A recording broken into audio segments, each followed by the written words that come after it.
My name's Louis Aguirre. I am a native South Floridian. I'm a TV news anchor for WPLG Local 10 ABC News.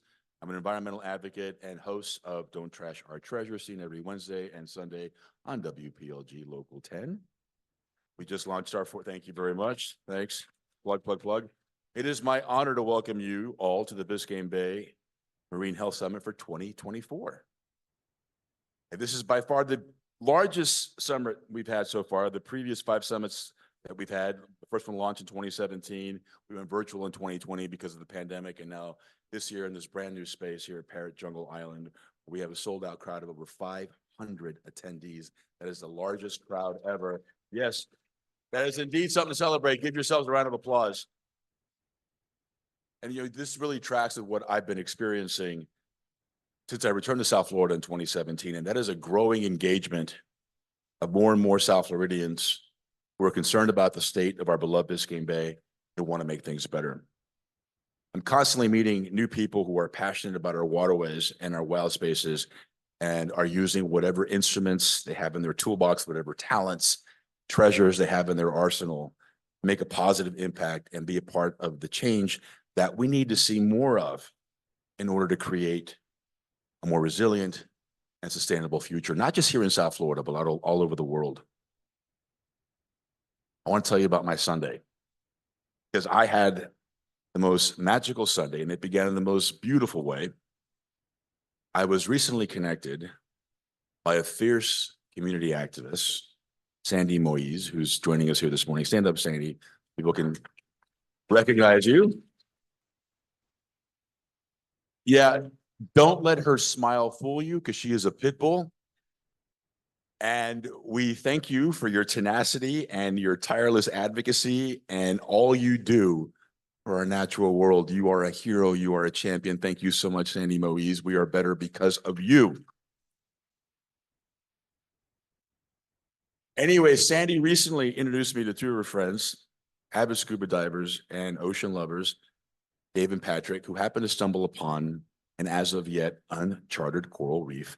It's about 450 yards from the shores of South Beach. And they wanted to show it to me, but I didn't believe them. So yesterday, bright and early, we biked from their condo off Lincoln Road through South Beach, which that's the magic hour. It's after all the partiers have gone home and nobody's really quite awake yet. And you have the entire streets of South Beach to yourself. If you haven't done that yet, I highly recommend it. It's really beautiful.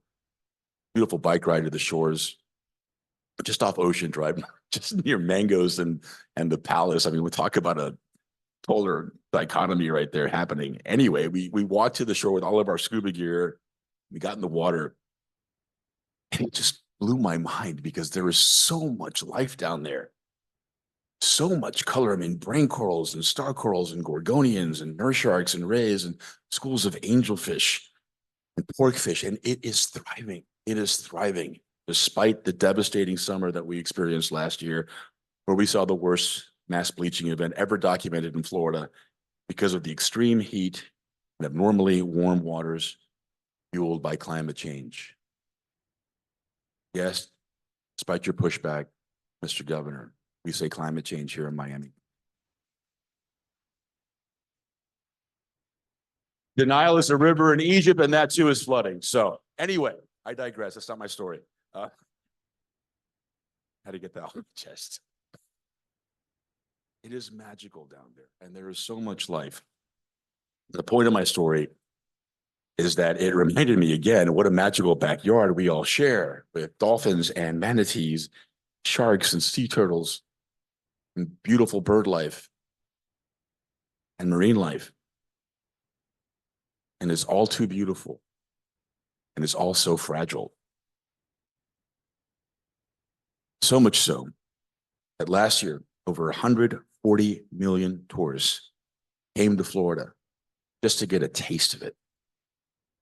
140 million tourists came to our backyard. I mean, not all of them came to South Florida, but a majority of them did. Millions came to South Florida just for a taste.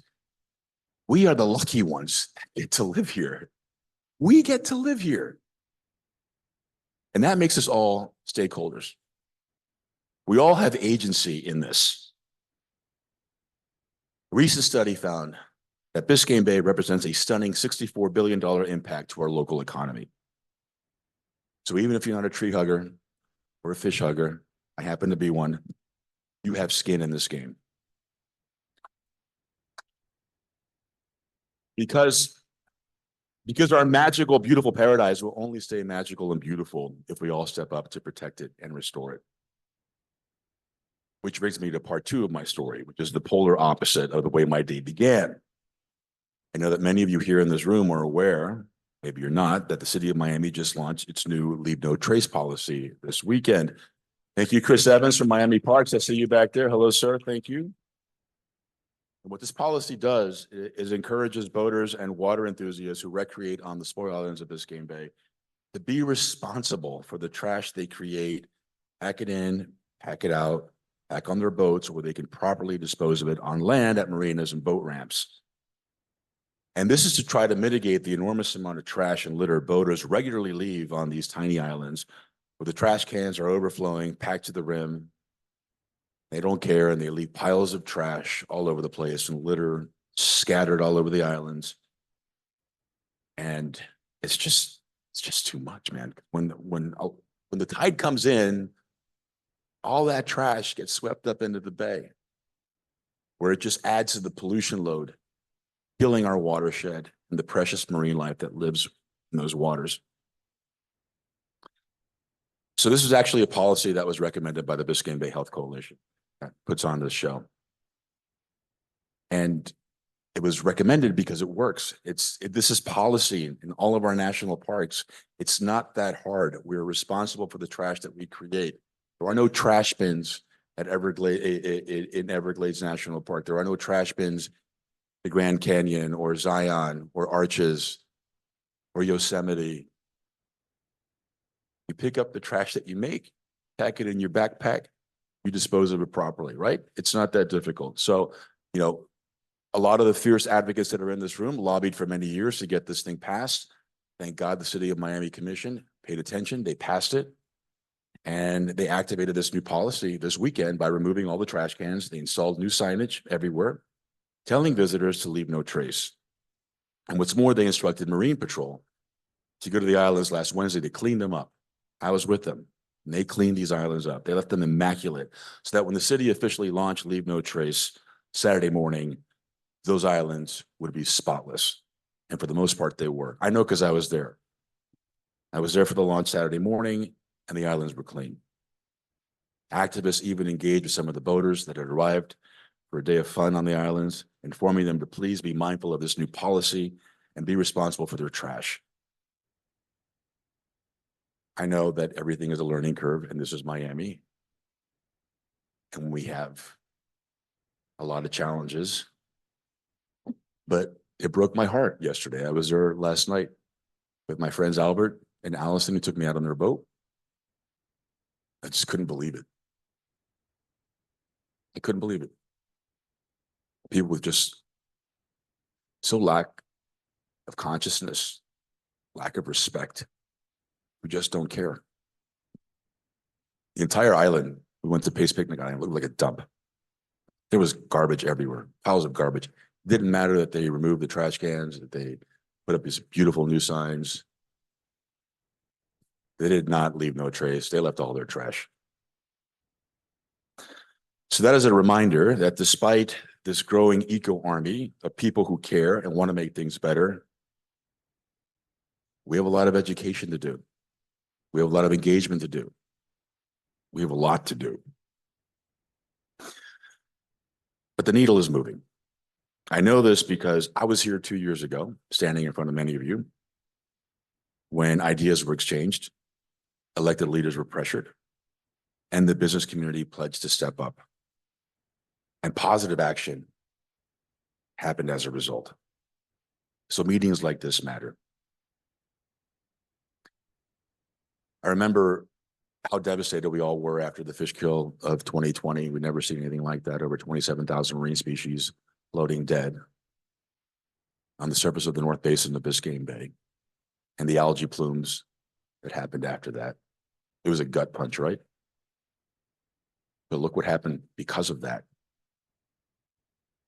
We're now moving aggressively to transition off the 120,000 septic tanks that we still have in Miami-Dade County and transition them and connect them to sewer lines. That's moving in the right direction. We have a brand new fertilizer ordinance that just kicked in last year, where it's now illegal to fertilize your lawns and your yards and your gardens during the rainy months of May through October. And we have so many NGOs here present in this room are doing amazing things, from Compost for Life to Clean Miami Beach to clean this beach up. I want to shout all you out because the work that you're doing is just impressive, and it engages and inspires all of us to step up and do better. So a lot of wins. I know the road is long, but there are a lot of wins, and we have to celebrate those wins and let those wins be the wind beneath our wings. I can get that out and motivate us and push us forward. The theme of the summit is connections, bridging that gap between science, government, business, and community. And that is, in fact, my goal every week when I present Don't Trash Our Treasure. I break down the science as best I can. I make it digestible for a mass audience. Most importantly, I tell them and I show them why this matters to them. And I introduce them to all the heroes, their neighbors, the kids, because we have some really young heroes in our community that are out there on the front lines every single day trying to make a difference. And I've witnessed an uptick in engagement. I know because my inbox has witnessed a massive uptick in engagement. When a group of young boaters were caught on camera a couple of weeks ago, cavalierly tossing 2 bins of garbage right into the ocean off the beach of Boca Raton, people were pissed off. My social media blew up, and our local coverage not only inspired network coverage, but led to international exposure as media from all over the world carried this story. There was worldwide vitriol over what had just happened. So I believe that more and more people are waking up. The most impactful part of my day is when I'm out there in the community and somebody comes up to me and they say, you're that guy from Local 10, Don't Trash Our Treasure. And I'm like, yeah, that's me. And they said, wow, I saw the story you did this week. It really made an impact on me. I had no idea things were that bad. Or better yet, I had no idea that my choices, my actions were part of the problem. Or even better yet, what can I do? How can I help? How can I be part of the solution? That's a win. That's a win. So,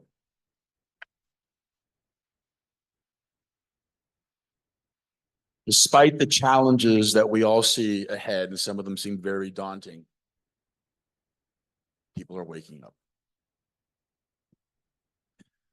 Miami Waterkeeper challenges all of us to be 1,000 eyes on the water, to be vigilant and watch over our bay and report pollution or bad actors when we see them.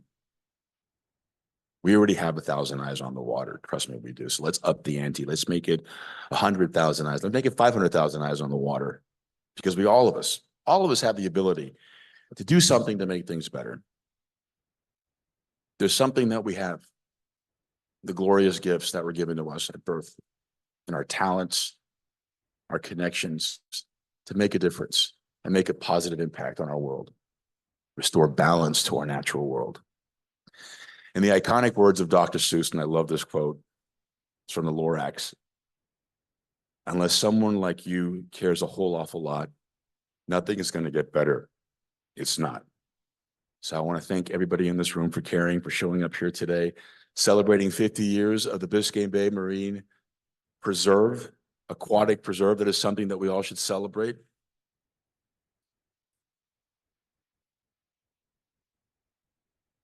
Thank you for being here. Thank you for caring. Now give it up, please, for the chair of the Biscayne Bay Health Coalition, my good friend, I said Dr. Dave Dobler. Oh my God, you should be a doctor. Dave Dobler, everybody.